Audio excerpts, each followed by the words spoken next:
দাদা একটা ফোন করবো করুন। দাদা একটা জরুরি ফোন আছে, করব? একটাই লাইন চালু আছে, অপেক্ষা করুন, ফোন করছি। ঠিক আছে। হ্যালো, আমি সঙ্গীত গুরু নবীন কুমার বলছি, তেরে না সিঙ্গাপুর থেকে। আপনি যে প্রোগ্রামের কথা বলেছিলেন তাড়াতাড়ি তার ডেটটা বলুন, তা না হলে আমি ব্যস্ত হয়ে পড়ব। ঠিক আছে, আমি আমার লোকেদের জিজ্ঞেস করে বলবো। আজ আমি আবার সিঙ্গাপুর থেকে মালয়েশিয়া যাব প্লেনে, আর ওখানে 1 সপ্তাহ থাকবো, প্রোগ্রাম আছে। মালয়েশিয়া থেকে আবার লন্ডনে যাব, লন্ডন থেকে প্যারিসে, প্যারিস থেকে আবার ভেনিসে। অবশ্য আপনি যদি বলেন তাহলে আমি আবার কলকাতায় ফিরে আসতে পারি, তা না হলে আবার 45 দিন ওয়ার্ল্ড ট্যুরে লেগে যাবে।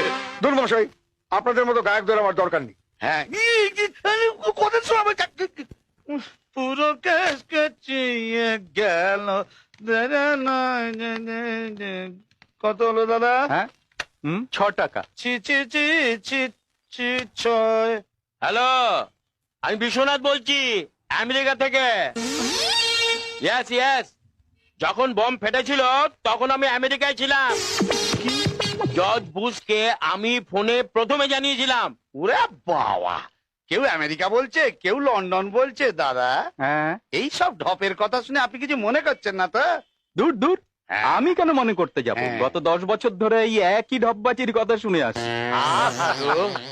দাদা, আমার ঢপ শুনে শুনে চেহারা কানাই বেঢপ হয়ে গেছে।